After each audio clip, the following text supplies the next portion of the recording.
사람들은 어떠하냐? 그들은 하나님의 진노 아래에 있다. 하나님의 진노 아래에 있는 사람이 누구냐? 첫 번째, 이방인들이다. 이방인은 하나님이 있는 것 같은데도 하나님을 섬기지도 않고 누구를 섬겨요? 우상을 만들어서 절하면서 결국 우상을 섬기는 것도 아니고 자기를 위해서 우상을 만들고 자기 중심으로 세상을 바라보고 자기 중심으로 살아가는 사람들, 그들이 바로 우상 숭배자들. 나를 섬기고 하나님과 상관없이 내 쾌락, 욕망, 그리고 자기 마음이 원하는 대로 살아가는 사람.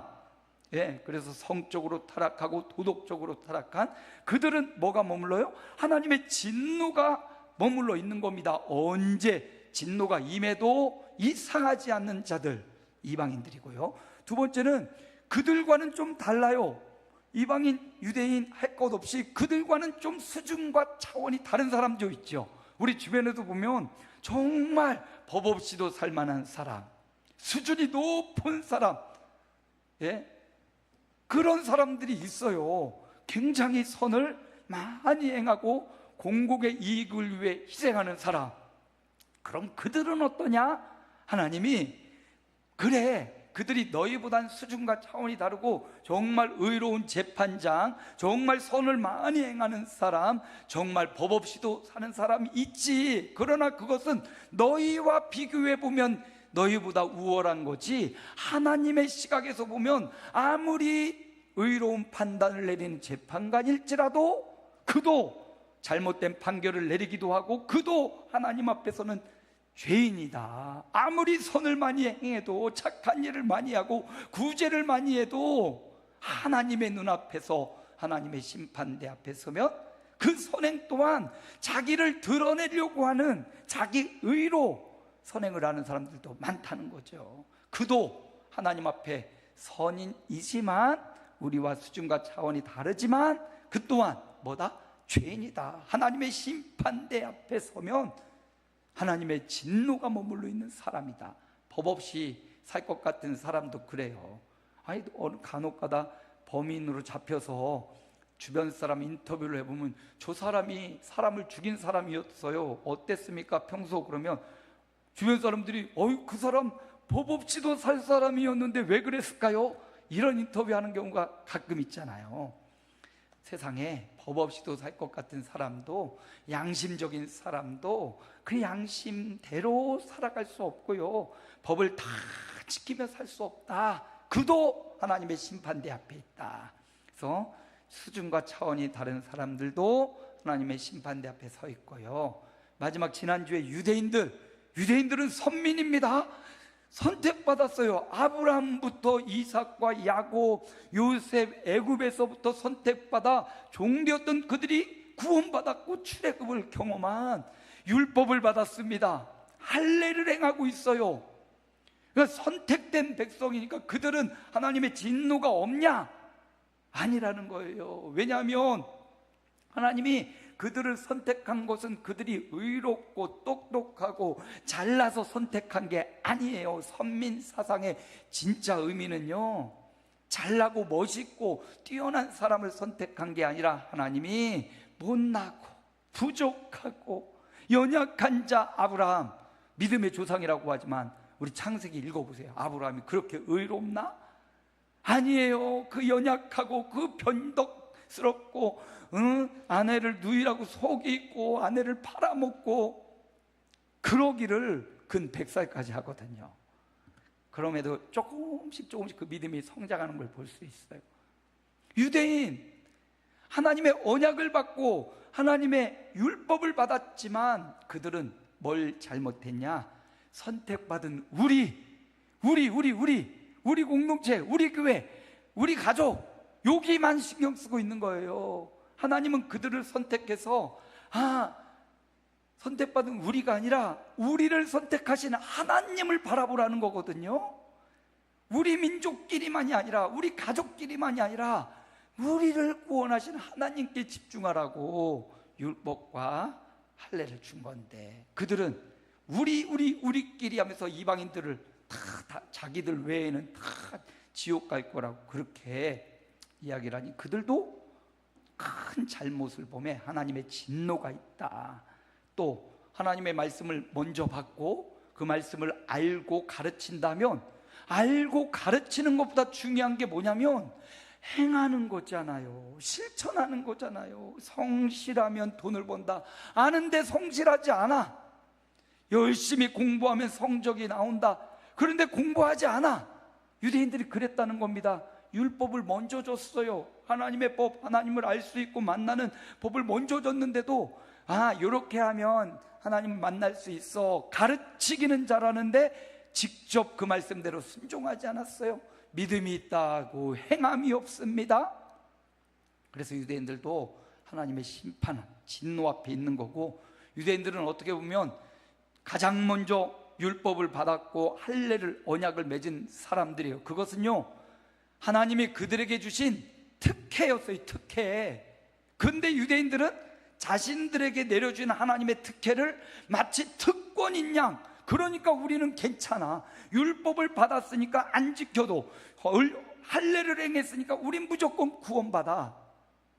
특혜를 특권으로 받았기 때문에 하나님의 진노가 그들 위에 있는 겁니다. 특혜를 받은 유대인들이 어떻게 해야 됩니까? 모든 것에 감사해야 되죠.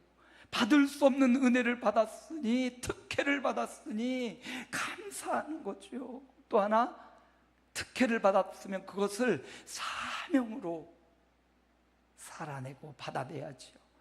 유대인들에게만 주신 말씀 아니고요, 오늘 우리 모두에게 주신 말씀이에요. 우리를 예수 믿어 구원받게 하시고, 오늘 우리 아름다운 교회 공동체의 일원이 되고 함께 나와 예배하고 헌신하고 봉사하고 건강하게 직장생활, 가정생활, 또 사업장을 경영하고 내가 먹고 마시고 살아가는 이 모든 것이 하나님이 저와 여러분에게 베푸신 뭐라고요?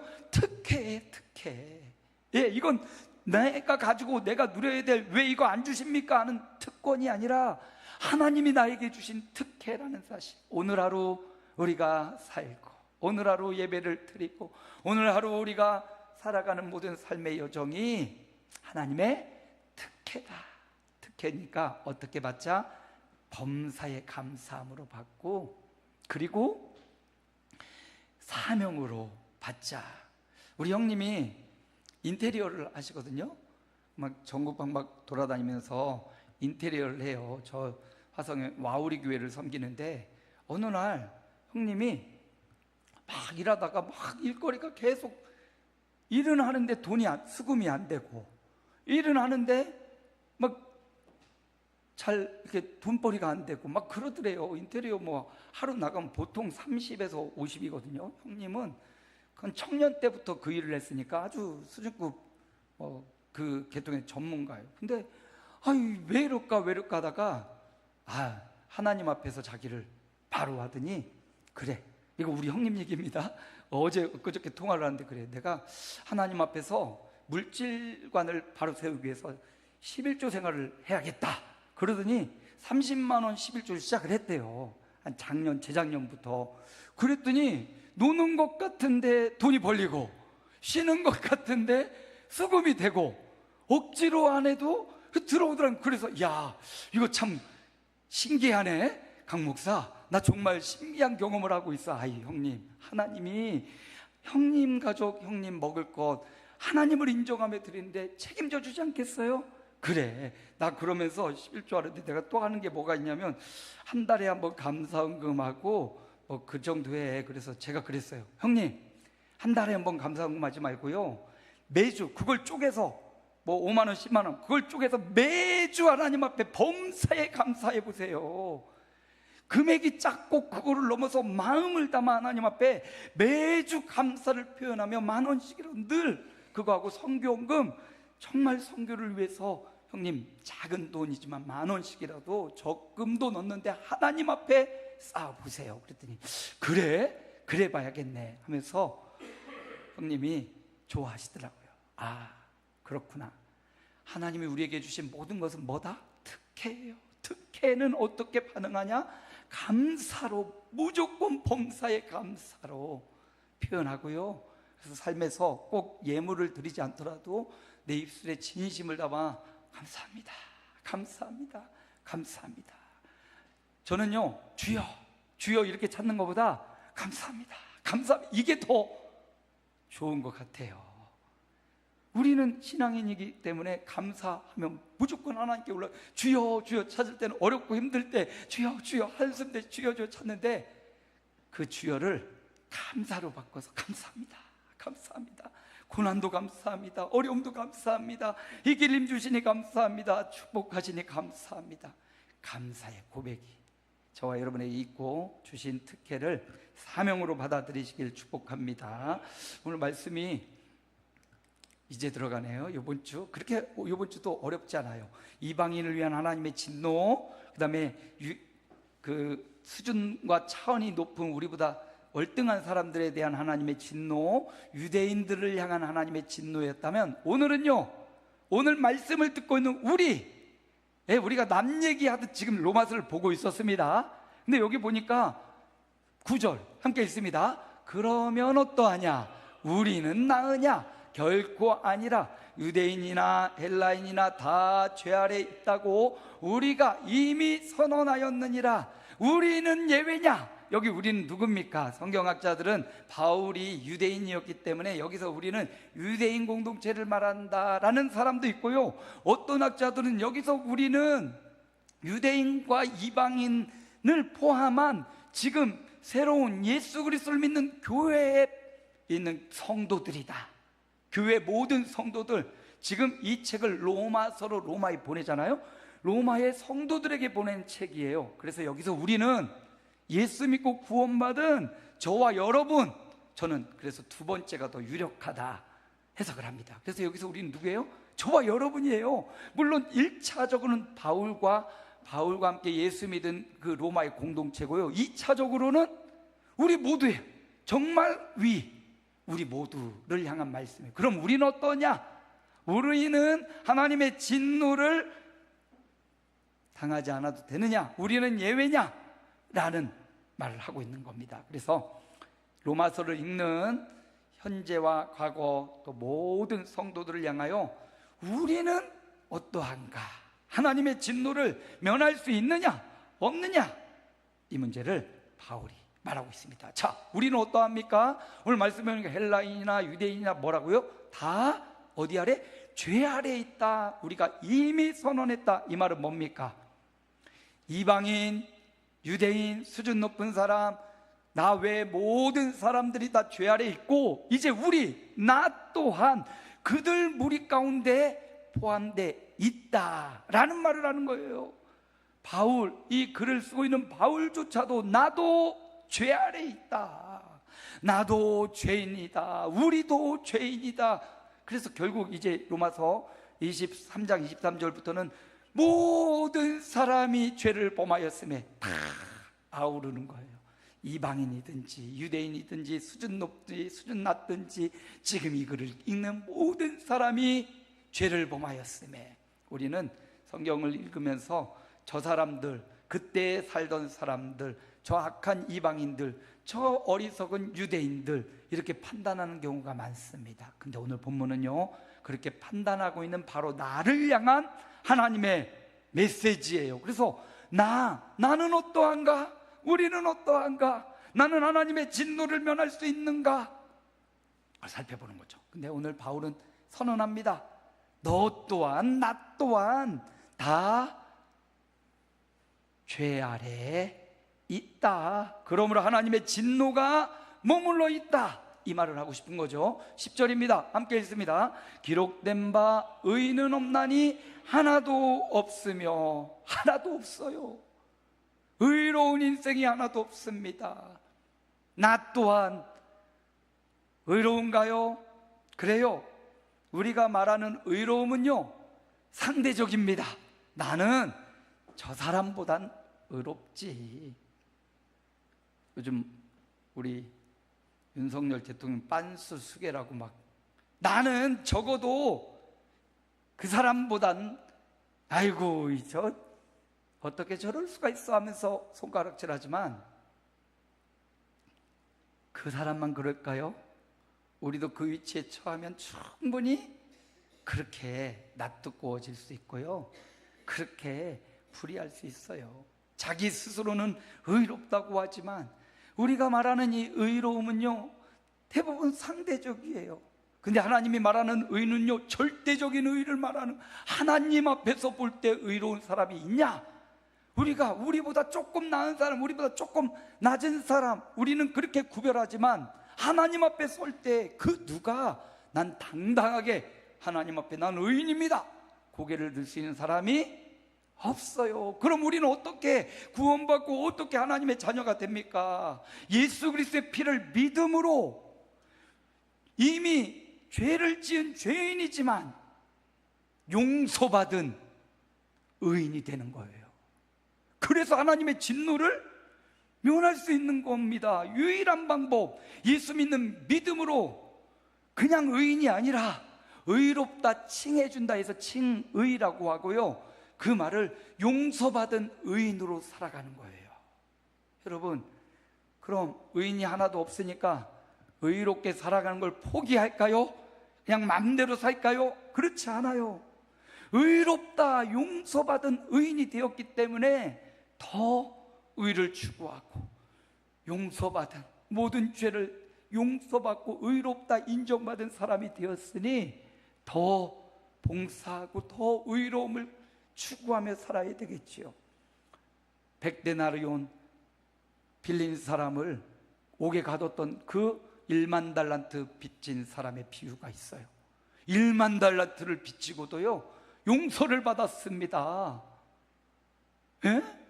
평생 벌어서 갚아도 못 갚을, 아무런 능력으로 도저히 못 갚을 돈을 빌렸다가 그걸 못 갚고 갇혔던 사람, 근데 주인이 그를 용서해 주잖아요. 그럼 이제 용서받은 의인으로 살아야 되는데 100데나리온 빌린 사람을 옥에 가두고 때리고 그랬단 말이죠. 그걸 주인이 알게 되고는요, 그 사람을 다시 잡아와서 엄한 벌로 그를 징계하는, 성경에 1만 달란트 빚진 자 예외가 있습니다.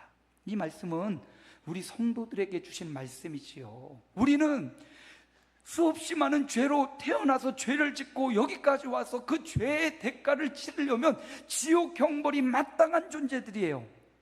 그러나 하나님이 예수 믿는 믿음, 그 예수의 피, 십자가를 믿는, 부활을 믿는 믿음을 보시고 그냥 나를 덮어주셔서 의인으로, 그럼 이제 어떻게 살아야 돼요? 용서받은 의인답게 살아야 됩니다. 용서받은 의인으로 그 용서에 대한 감격으로 또 다른 연약한 지체들을 긍휼히 여기고 정의를 추구하며 사는 게 마땅합니다. 의인은 하나도 없다. 두 번째, 12절 함께 읽습니다. 다 치우쳐 함께 무익하게 되고 선을 행하는 자는 없나니 하나도 없도다. 의인도 없고요, 선을 행하는 자도 없어요. 선을 행하는 자, 있지요. 우리 주변에 보면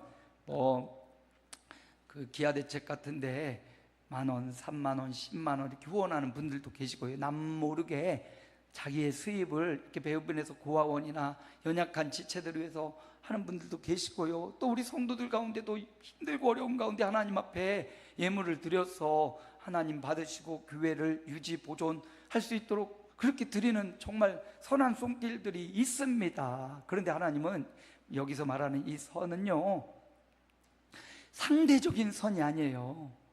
목사님, 장로님, 권사님 혹은 어떤 성도님, 이게 서로 비교할 때 나보다 좀 선하네, 나보다 좀 악하네, 이렇게 하는 선이 아니라 하나님의 절대적 선, 그 절대적 선에 만족한 사람이 아무도 없다라는 겁니다. 그리고 한 절 더 볼까요? 18절 함께 읽습니다. 그들의 눈앞에 하나님을 두려워함이 없느니라 함과 같으니라. 선은 뭐냐면 하나님을 두려워하며 살아가는 거거든요. 눈앞에 계신 하나님, 우리의 어느 장소 무소부재하시는 하나님이 내 삶의 모든 영역 가운데 함께 하시는데 그 하나님을 두려워함이 없다, 무서워함이 없다. 그게 절대적 하나님 선 앞에 선을 행하는 자가 없다라는 말씀이에요. 마치 이것과 같아요. 교도소에 수감된 적 없으시죠? 교도소에 수감되어 있는 수감자들을 예를 들어봐요. 그 수감자, 거기 다들 막 죄지어서 온 사람들이잖아요. 근데 그들 자체적으로 먹고 마시고 뭐 빨래 이런 걸 다 운영하기 때문에 그 안에서 좀 모범된 사람들을 불러다가 어떤 사람은 청소하는 일을 시키고요, 어떤 사람들은 음식을 배달하는 것도 시키고요. 그 안에도 하나의 사회가 구성돼요.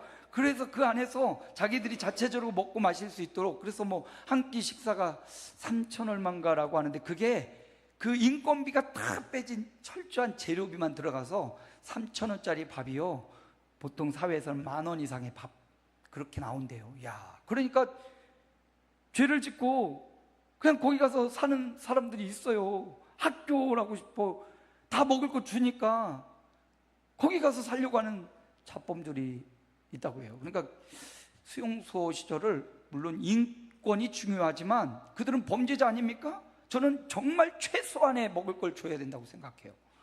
감옥에 가서 그렇게 먹을 것도 삼시세끼 다 준다고, 우리의 세금, 국민의 세금으로 운영되는 거 아닙니까?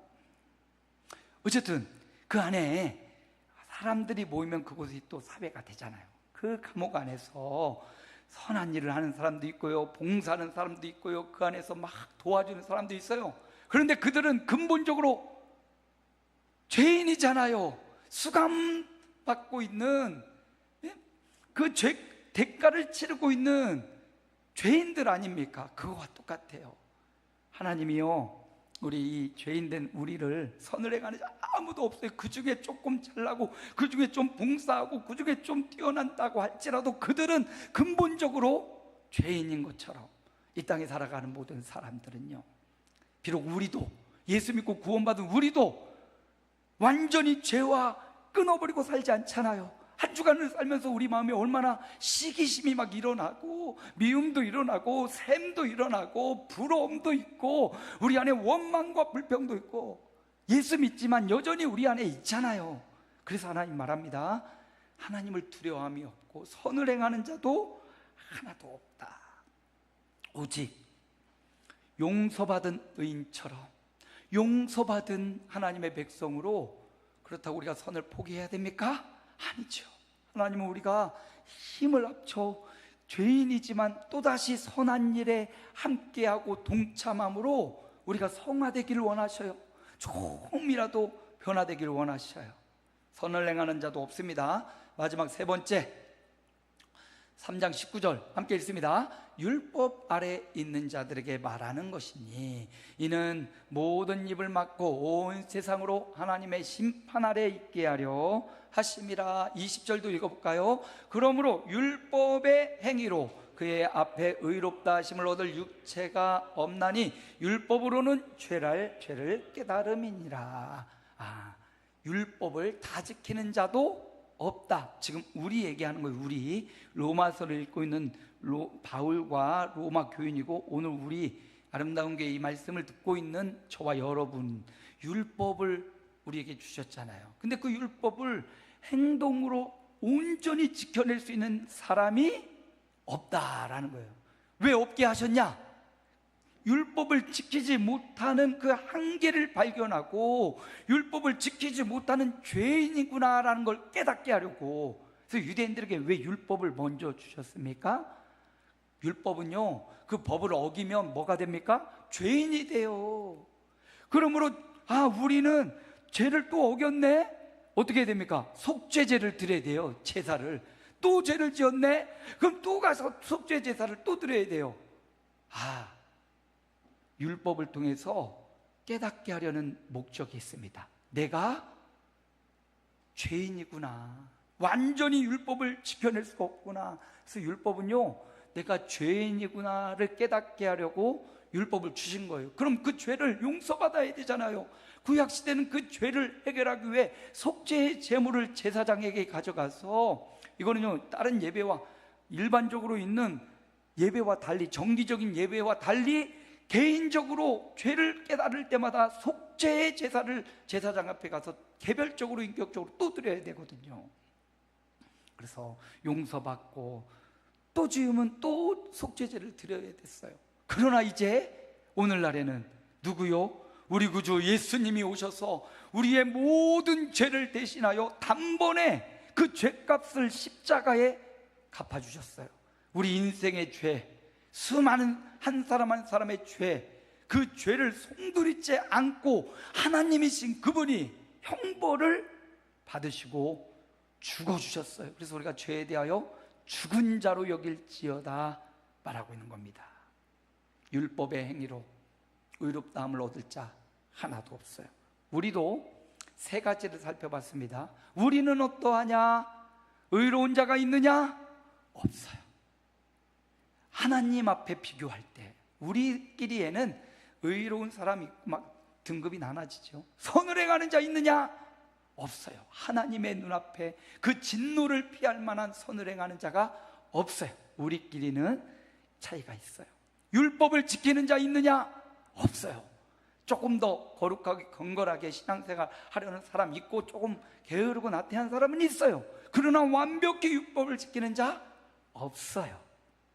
그러므로 우리도 하나님의 진노 아래에 있는 똑같은 사람이다, 이걸 인정하자라는 거고요. 그럼 이걸 인정하면 어떻게 해야 되느냐?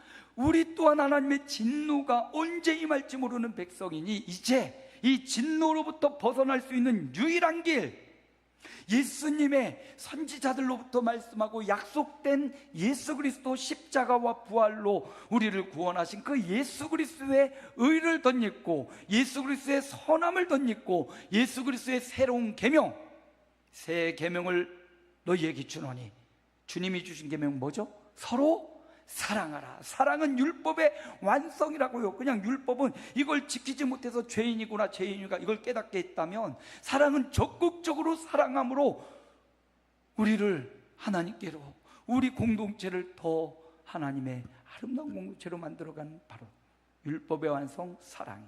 그러므로 이제 우리가 해야 될 바, 우리도 하나님의 진노가 머무는 자들이에요. 그럼에도 이제 예수 그리스도를 믿는 믿음으로 용서받은 의인이 되었고, 또 그리스도를 믿는 믿음으로 선한 자라 여김을 받았고, 율법을 다 지킬 수 없어 죄인이지만 예수 믿어 율법이 완성인 사랑하는 사람들로 우리가 세워진 겁니다. 그러므로 오늘 우리가 결단해야 될 내용이 있습니다.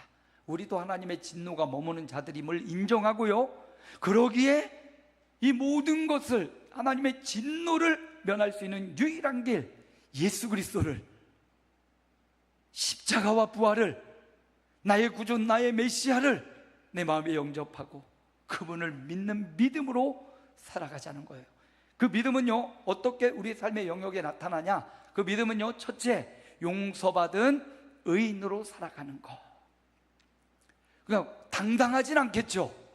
용서받았어요. 용서해 주신 그분 앞에서 의인으로 살아가면 당당하게 살아가는 게 아니라 내 죄에 대한 그 사명, 죄에 대한 그 값을, 형벌을 내가 면제받았기 때문에 감사와 감격으로 살아야 되는 거죠.